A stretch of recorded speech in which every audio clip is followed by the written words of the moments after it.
Salut à tous, j'espère que vous allez bien. Ici, c'est pour continuer notre cours de physique niveau troisième. Donc, le chapitre d'aujourd'hui, c'est le chapitre sur la résistance du conducteur ohmique qu'on va voir et qu'est-ce qu'une résistance ohmique, quelle est sa caractéristique. C'est ça qu'on va voir dans ce chapitre-là. Donc, en première position, on va parler de l'influence d'un conducteur ohmique dans un circuit électrique.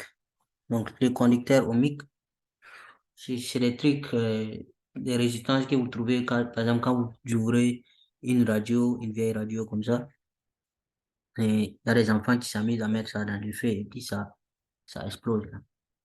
C'est ça on appelle des résistances chimiques. Et un exemple, hein.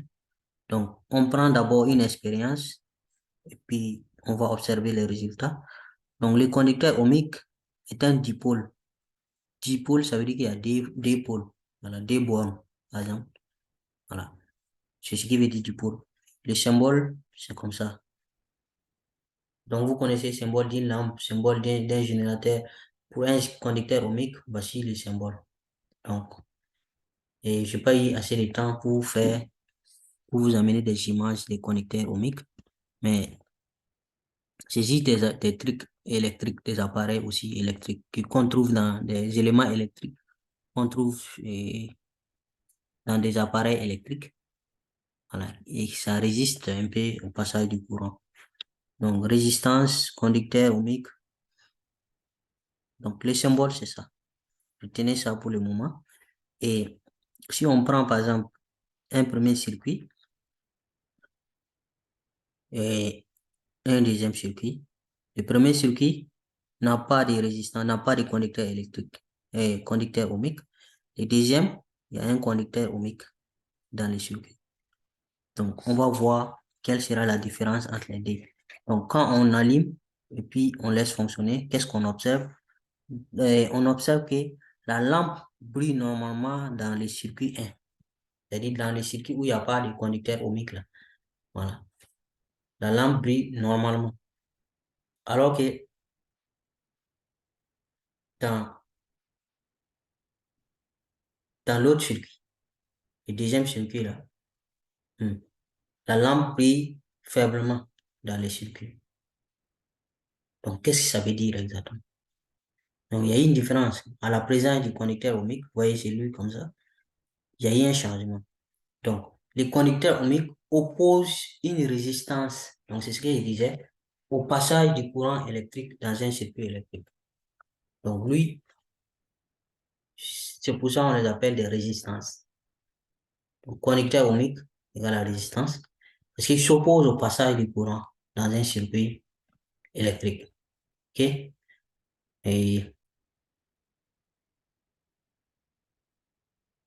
OK, vite fait, je vous ai trouvé une image d'un conducteur ohmique. Voici à peu près. Je suis sûr que vous avez déjà vu ce genre de trucs-là quand vous ouvrez un appareil électrique, vous voyez souvent des petits trucs comme ça dedans. Voilà. Ces couleurs-là ont des significations. On va voir ça après. Et il y a un chapitre, peut-être le chapitre suivant, on va voir comment, juste à cause de couleurs-là, avec à l'aide des couleurs-là, vous allez trouver la valeur de la résistance de ce conducteur ohmique. Mais là, ce qui nous intéresse, c'est juste savoir c'est quoi une résistance et c'est quoi une conducteur ohmique. Après, on va parler de résistance et autres.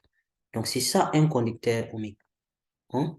Donc, quand on les place dans un circuit, il a tendance à s'opposer au passage du courant. Voilà. Donc, c'est ça qu'on observe ici. Observation. Le conducteur ohmique oppose une résistance au passage du courant électrique dans un circuit électrique. OK? Voilà. Donc, résistance d'un conducteur ohmique. Donc, on vient de dire que le conducteur ohmique a tendance à s'opposer au passage du courant, non? Ça veut dire qu'il résiste au passage du courant. Maintenant, quelle est sa résistance? Quelle est la valeur de sa résistance? Quelle est sa capacité de résister au passage du courant là? Donc, si on fait un montage et, où on va mesurer l'intensité du courant électrique qui traverse les conducteurs ohmiques là, et on mesure la tension au bornes. Ça veut dire, on va faire tension et intensité pour comparer, voir. Hein? Donc, voici un schéma. Donc, le générateur est là. Et il y a aussi un ampèremètre. Et là, vous voyez que c'est la résistance, c'est le conducteur ohmique seulement qui est dans le circuit. Il n'y a pas une lampe. Ça, c'est pas une lampe, là, c'est un ampèremètre. Et là, c'est un voltmètre, même si le V là n'est pas très bien visible. Donc, l'ampèremètre va nous permettre de mesurer l'intensité du courant et le voltmètre, la tension au bord de notre conducteur ohmique. OK? Donc, on va faire et puis prélever et relever les résultats là. Résultats de des manipulations. Donc, si la tension est 0, évidemment, l'intensité sera égale à 0. On augmente la tension à 1, on voit que l'intensité est à une chose, 25 milliampères. Hein. Voilà, D, ça fait 50. 3, ça fait 75. 4, non, plus la tension augmente, plus et l'intensité aussi augmente. Mais de manière, vous voyez, vous allez voir que ça augmente de manière proportionnelle. Donc, vous voyez, c'est pas du hasard. Donc, si on multiplie l'intensité, la tension ici par 2, vous voyez, c'est comme si on a multiplié ça là aussi par 2. On multiplie par 3, vous voyez que la tension, l'intensité aussi est multipliée par 3. Donc, il y a quelque chose qui se passe, c'est pas du hasard. Hein? Vous voyez ici, on a 1 ici, si vous multipliez 5 fois, c'est comme si celui qui est là, là est multiplié 5 fois. Donc, il y a une relation entre les deux, là, entre la tension et puis l'intensité. Donc, ça, là, on va prendre, tracer une courbe de ta tension là, en fonction de l'intensité. Attention, quand on vous dit tracer la courbe de la tension en fonction de l'intensité, ça veut dire que c'est l'intensité qui doit être sur l'axe des abscisses. Et la tension au niveau de l'axe des ordonnées. Parce qu'on a dit en fonction des, on dit en fonction des, voilà, fonction là, le F là ici, est au niveau des I, en parenthèse. OK? Donc, on remarque que ça fait une droite comme ça, tout droit. Vous voyez? Donc, intensité ici, et puis la tension qui est là.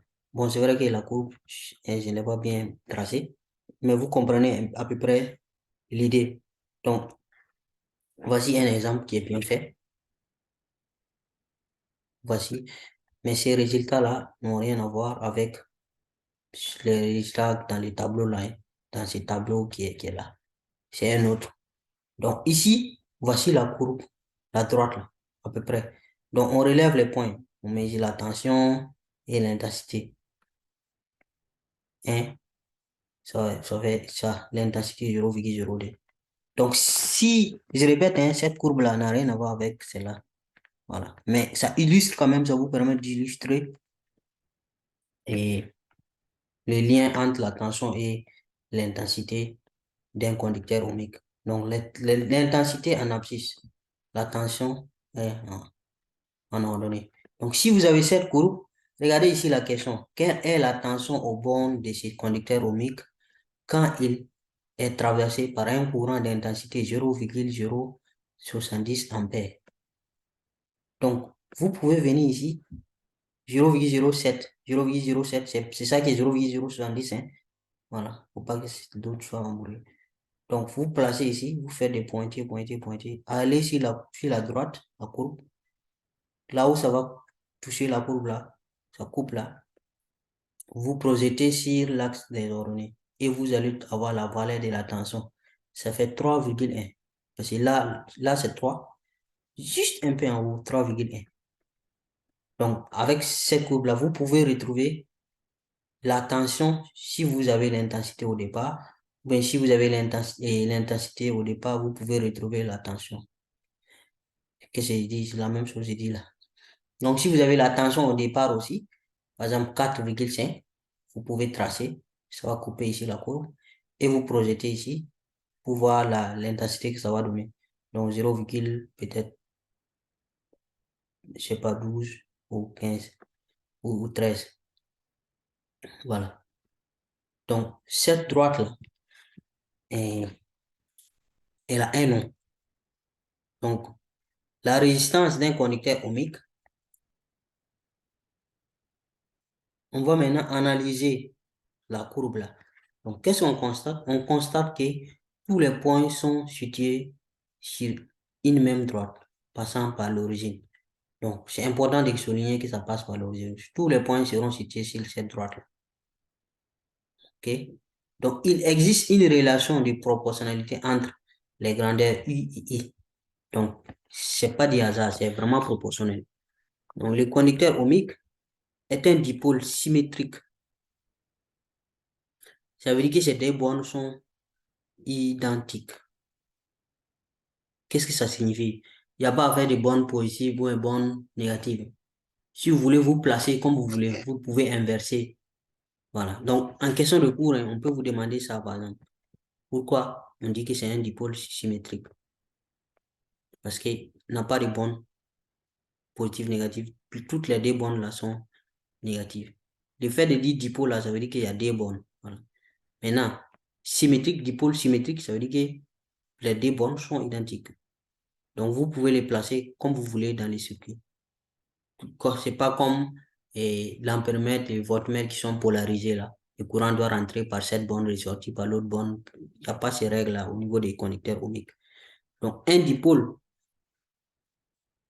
Donc, ici, on dit que la caractéristique d'un dipôle est la représentation graphique de la relation entre la tension aux bornes de ce dipôle et l'intensité du courant qui le traverse. Donc, c'est ça la représentation graphique. Représentation graphique de la relation. Il y a d'autres dipôles, la droite est comme ça. D'autres, peut-être la droite sera plus haut. D'autres, la droite sera plus bas. Comme ça. Mais en tout cas, ça sera une droite qui va passer par l'origine du repère. Donc là, cette représentation graphique-là, c'est ça qu'on appelle caractéristique d'un dipôle. C'est vraiment très important. Il faut retenir ça. Ça peut venir en question de cours. On va vous demander qu'est-ce que la caractéristique d'un dipôle. Donc, la caractéristique d'un dipôle, là, c'est la représentation graphique, donc c'est cette droite-là, la représentation graphique de la relation entre la tension au bord de ce dipôle et l'intensité du courant qui le traverse. C'est cette définition-là comme ça. Question de cours. Voilà. Maintenant, dipôle symétrique, vous savez ce que ça veut dire. OK? Donc, un dipôle dont la caractéristique est une droite passant par l'origine est un conducteur ohmique. Voilà. Un dipôle dont la caractéristique est une droite passant par l'origine du repère est un conducteur ohmique. Il faut lire cette phrase, la dernière phrase, là, très intéressante et très bien. Parce que il y a d'autres dipôles. Si vous voulez placer, par exemple, les conducteurs, la caractéristique, c'est-à-dire la représentation graphique d'une lampe, par exemple, peut-être vous n'allez pas avoir ça. Vous n'allez pas avoir une droite qui passe par l'origine du repère. Voilà. Peut-être ça sera courbé comme ça. Même si ça passe par l'origine du repère, peut-être ça ne sera pas une droite. Ou bien il y a d'autres, c'est comme ça. Vous allez voir, c'est en quelle classe même, je ne sais même pas. Vous allez voir qu'il y a d'autres, les courbes, c'est comme ça. Il y a d'autres, c'est comme ça. Donc, la courbe qui prend, la tension est grande au départ, et puis la tension diminue. Vous allez voir, vous pouvez déjà imaginer même c'est quel dipôle qui est là. Mais on n'est pas dans ça. Donc, retenez seulement que un dipôle dont la caractéristique est une droite, droite, hein, voilà, droite, ça veut dire c'est tout droit. Et cette droite-là, elle passe par l'origine du repère. Donc, il y a deux trucs à retenir ici. Un, c'est une droite. Deuxième point, cette droite-là, elle passe par l'origine du repère. Donc, quand c'est comme ça, il n'y a pas de doute, c'est un conducteur ohmique. Il est le seul à faire ça. OK? Voilà. Donc, tout ça là, c'est à retenir à propos du conducteur ohmique. Il s'oppose au passage du courant électrique. Il y a une relation de proportionnalité entre la tension à ces bornes et l'intensité du courant qui le traverse. Et c'est un dipôle symétrique, c'est-à-dire qu'il n'y a pas de différence entre les bornes sont identiques. Maintenant, sa caractéristique, c'est la représentation graphique, la relation entre la tension à ces bornes et l'intensité du courant qui le traverse. Maintenant, sa représentation graphique, là, c'est-à-dire sa caractéristique, c'est une droite qui passe par l'origine directeur. Très important. Merci. Donc, la loi d'Ohm. Qu'est-ce qu'est la loi d'Ohm? La tension au bord d'un conducteur ohmique est proportionnelle à l'intensité du courant qui le traverse. Cette phrase se traduit comme ça. Proportionnalité. Ça veut dire que la tension égale à quelque chose multiplié par l'intensité. Surtout si c'est qu'on vient de voir là. Vous voyez que il y a, quand l'intensité augmente de D, et quand la tension augmente multiplié par D, l'intensité aussi sera multipliée par D. Quelque chose comme ça. Donc, il y a un lien. Ce lien-là, voilà comment ça se traduit. C'est U égale à R fois I. Donc, on va voir tout de suite les définitions de tout ça là. U là, c'est la tension au bord du conducteur ohmique en volt. On connaît déjà, non? Voilà. I, c'est l'intensité du courant qui traverse le conducteur ohmique en ampères. Ça aussi, on connaît déjà. Maintenant, les R là, c'est la résistance du conducteur ohmique en ohm. Voilà comment ça se prononce. Et voici le symbole ohm. Volt, symbole V, non? Ampère, symbole A. Vous connaissez déjà, non? Maintenant, ohm, voici le symbole là qui est en oméga, comme ça. On appelle ça oméga. Hein? Donc, ça veut dire que la résistance, la force et que les conducteurs ohmiques utilisent pour s'opposer au passage du courant, on a vu tout de suite que les conducteurs ohmiques s'opposent, a tendance à s'opposer au passage du courant dans la première expérience qu'on a vue dans cette vidéo. Donc, cette force d'opposition-là, c'est ça on appelle la résistance. Et la résistance, c'est R. Et elle se mesure en ohm. Voilà. C'est comme quand on dit l'intensité I, mais qui se mesure en ampères. Unité de mesure. Donc, la résistance, c'est R, mais l'unité de mesure de la résistance, c'est le ohm. Voilà, l'unité internationale. Donc, si vous voulez, vous avez des multiples, des sous-multiples. Voilà. Mais, c'est l'unité de mesure qui est ohm. Et la résistance, c'est R. On est d'accord? Donc, voici les liens entre la tension et l'intensité. C'est la résistance des conducteurs ohmiques qui est les liens des deux. Donc, c'est ça aussi, le coefficient de proportionnalité. Coefficient de proportionnalité pour des sixièmes, mathématiques sixième. Si vous vous rappelez, coefficient de proportionnalité. Oh, il y a d'autres qui ont oublié tout ça. Donc, la puissance électrique dissipée par un conducteur ohmique, pourquoi on dit dissipée? Parce qu'en fait, le fait de s'opposer au passage du courant là, dans le conducteur ohmique, ça chauffe. Voilà. Il résiste au passage du courant et si vous touchez, vous allez voir que ça chauffe. C'est parce qu'il résiste au passage du courant. Donc, le fait de faire ça, lui, il prend le courant là et puis il dissipe ça. C'est ça le conducteur ohmique fait. Donc, la puissance électrique dissipée, cette puissance-là, elle est perdue, elle peut se perdre comme ça. Donc, quand vous touchez votre télé, votre ordinateur, tout ce que vous touchez, appareil électrique, si ça fonctionne pendant longtemps, si vous touchez, vous voyez que ça chauffe. Donc, votre PC là, votre ordinateur portable, vous voyez qu'il y a un ventilateur là-bas. Donc, ce ventilateur-là essaie de refroidir un peu les salaires là, les trucs qui sont, à, comment dire, la chaleur qui dégage les conducteurs ohmiques là. Parce que le fait de s'opposer au passage du courant électrique, ça empêche et ça absorbe la chaleur, ça dégage de la chaleur. Voilà. Donc, dissiper. Lui, l'énergie là qu'il prend, c'est perdu en fait. C'est perdu en forme sous forme de chaleur. Et dans les vidéos précédentes, on avait vu comment l'énergie pouvait se transformer en chaleur, non? Voilà, et on peut utiliser cette chaleur-là pour chauffer l'eau, par exemple, ou même pour chauffer et quoi que ce soit dans les chauffe-eau ou bien les thermoplongeurs et autres, ou bien fer à repasser, vous voyez, non? Voilà, c'est les résistances qui sont là. Donc, ça résiste au passage du courant et le fait de s'opposer au passage du courant, là, ça chauffe Donc, la puissance électrique dissipée par un conducteur ohmique est donnée par cette relation. P égale à R I au carré, ou encore,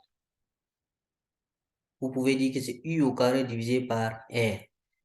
Il n'y a rien de sorcier dedans. Vous avez la tension ici, par exemple. Vous savez que puissance égale à tension fois intensité, non? Donc, si vous faites tension multipliée par intensité, vous allez avoir la puissance. Voilà. Vous voyez? Je reviens ici. U égale à R fois I. Donc, si moi j'ai I, si je veux intensité, puissance, je sais que puissance égale à tension fois intensité. Donc, je fais U, c'est U là, je multiplie ici par I. Comme c'est égal, donc je dois multiplier ici aussi par intensité encore par I. Donc, intensité ici, à gauche et à droite. Donc, alors qu'il y avait intensité ici déjà. Donc, les intensités fois intensité, ce sont donc intensité au carré. Donc, c'est ça qui fait la formule R I carré. Puissance égale à R I carré. Donc, c'est ça qui est là. R I carré. Par contre, si vous tirez ici dans cette formule l'intensité, vous allez avoir intensité égale à tension divisée par résistance. I égale à U divisé par R. Donc, pour avoir en ce moment la puissance, vous multipliez par U. Voilà, par la tension. Donc, comme l'intensité est égale à tension divisée par R, vous multipliez ça, tension divisée par R, multiplié par tension encore, ça va faire tension au carré divisé par R. Donc, c'est cette formule qui est là. Donc, retenez ces deux formules-là pour calculer la puissance d'un conducteur ohmique. Simple. Donc, la puissance électrique dissipée en watts. Donc, la tension au bord d'un conducteur ohmique, volt, ça c'est le U. Et I, c'est l'intensité du courant qui traverse le conducteur ohmique. Et R, on en vu tout de suite, c'est la résistance en ohm. Voilà. La résistance qui est mesurée en ohm. OK? Donc, je pense que c'est la fin du chapitre, mais on va voir quand même quelques exercices, des questions de cours. Les questions de cours, peut-être on va essayer de répondre directement. Donc, on demande de compléter les phrases suivantes. La caractéristique d'un conducteur ohmique est une quoi? Une droite passant par quoi? L'origine du repère. C'est ça, non? Voilà. On a vu ça tout de suite. C'est très important. Encore, on me demande d'énoncer la loi d'Ohm. Ah, ça aussi important. J'ai oublié d'insister là-dessus. La d'Ohm, là, c'est la proportionnalité entre la tension et, et l'intensité. La tension au bord d'un conducteur ohmique est proportionnelle à l'intensité du courant qui le traverse. Et le coefficient de proportionnalité, là, est égal à la résistance du conducteur ohmique. Donc, U égale à RI. Je retourne un peu pour insister là-dessus. Ici, voilà. La tension au bord d'un conducteur ohmique est proportionnelle à l'intensité du courant qui le traverse. Donc, moi, j'avais ajouté en disant que le coefficient de proportionnalité, c'est la résistance du conducteur ohmique. Donc, cette phrase-là, vous voyez cette phrase? Question de cours. Ça peut venir. La tension au bord d'un conducteur ohmique est proportionnelle à l'intensité du courant qui le traverse. Point. Et maintenant, la formule de la loi d'Ohm, là, c'est ça. U égale à RI. Je pense que c'est compris. Voilà. Donc, énoncer la loi d'Ohm. Donc, la relation entre U et I pour une résistance est. Donc, c'est la formule qu'on vient de faire. U égale à R fois I. Tension égale à résistance fois intensité. C'est ça ici. Le coefficient de proportionnalité entre la tension et l'intensité I qui travaille les conducteurs ohmiques est appelé résistance. On vient de dire ça aussi. La puissance P au bord d'un conducteur ohmique de résistance R traversé par un courant I est donnée par la relation P égale à R I au carré. Voilà, la puissance, elle se mesure en watts. Vous pouvez dire aussi P égale à U, tension au carré divisé par R aussi.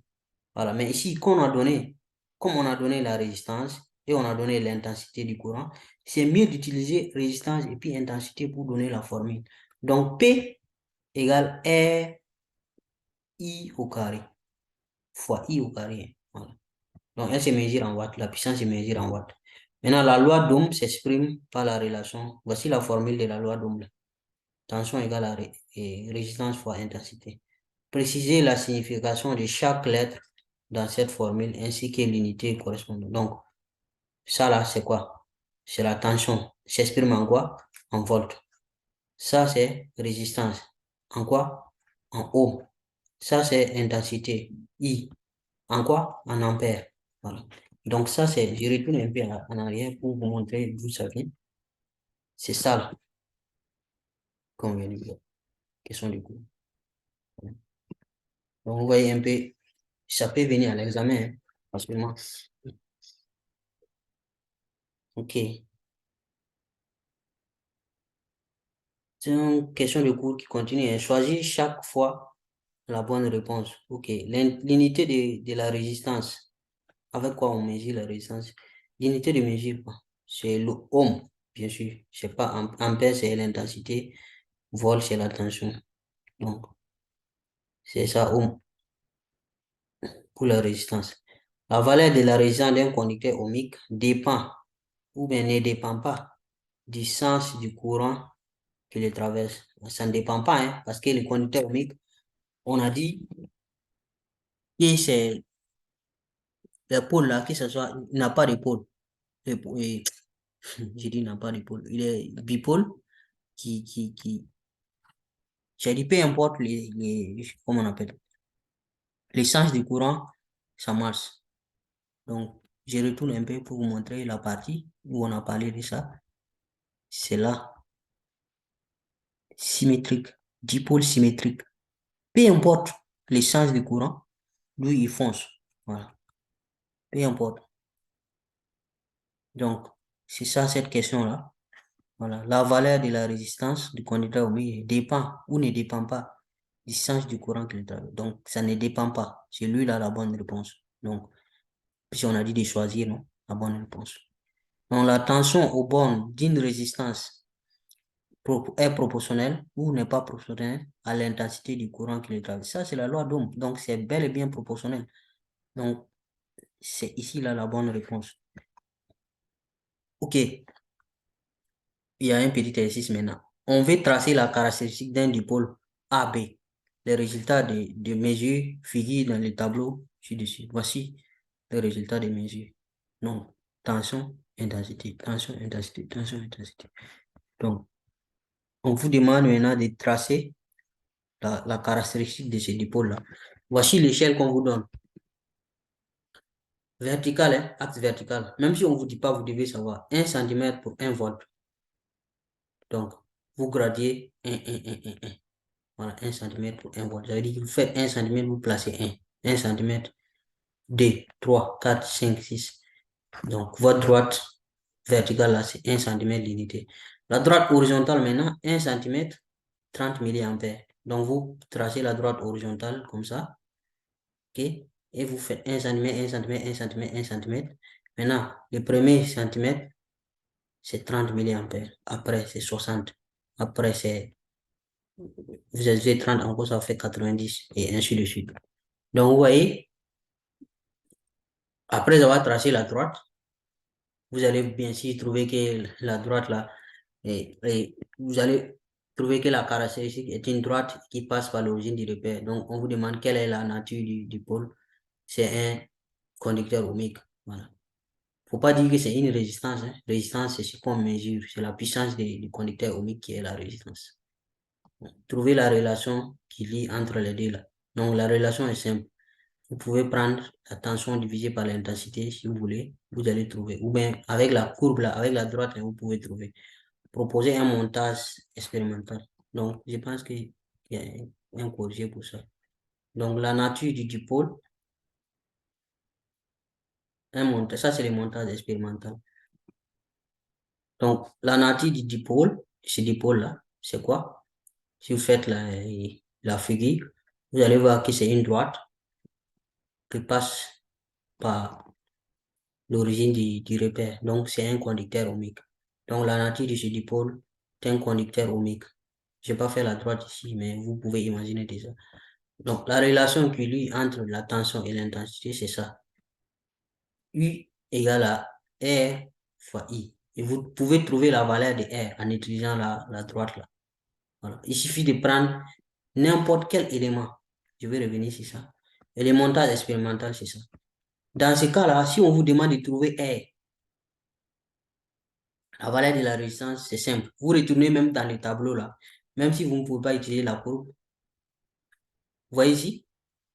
Soit vous divisez ça par ça, soit vous divisez par ça par ça. Je suis en train de dire. Tension divisée par intensité. Parce que l'équation, c'est tension égale à résistance fois I, non?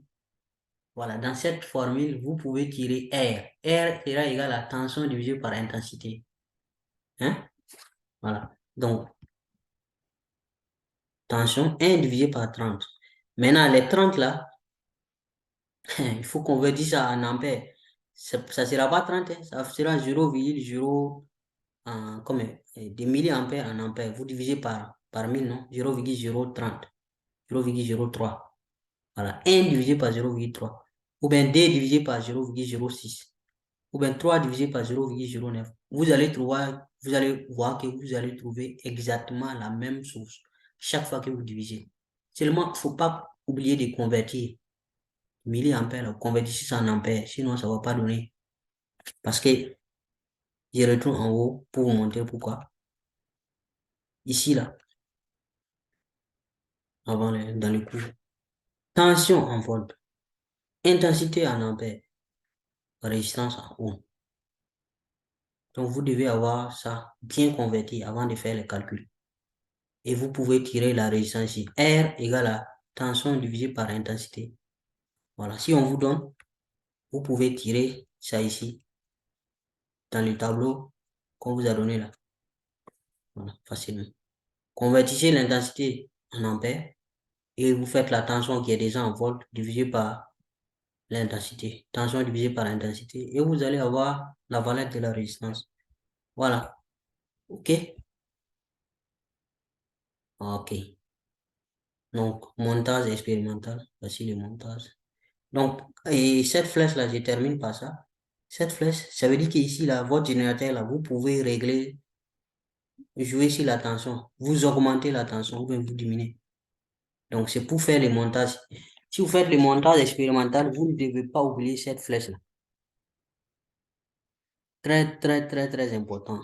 Et c'est très, très, très, très, et, comment dirais-je, facile à oublier, quoi. Parce que le montage implique que vous devez augmenter la tension ici pour que l'intensité augmente. Donc, c'est vrai que vous pouvez faire la résistance, le conducteur ohmique, vous pouvez placer le voltmètre à ces bornes, l'ampèremètre dans les circuits pour permettre de mesurer l'intensité, mais vous pouvez faire un générateur à tension variable, c'est ce qu'on appelle un générateur à tension variable. Je vous explique dans le tableau, par exemple, ici, ce tableau-là, la tension au départ, c'est 1, non? Après, vous voyez la flèche là, ça veut dire qu'on augmente la tension à 2. Après, on augmente la tension à 3. Après, on augmente la tension à 4. Après, on augmente la tension à 5. Donc, la dernière question qui vous dit proposer un montage du schéma expérimental, vous devez faire la flèche là, comme ça. Voilà, j'ai oublié de parler de ça au début de la vidéo. Vous devez faire la flèche là qui montre que ce générateur là, c'est un générateur à tension variable. Donc, vous augmentez la tension. Vous connaissez la valeur que vous avez imposée ici à la tension. Vous mesurez l'intensité. Ou bien si vous ne connaissez pas la tension que vous avez imposée, vous pouvez toujours mesurer ici la tension, ici là, qui au bord de votre conducteur ohmique. Ok? Peut-être si on a le temps, on va faire quelques exercices sur ça. Donc, mais en attendant, c'est la fin de cette vidéo et je vous remercie beaucoup. On se donne rendez-vous dans une prochaine vidéo. Merci.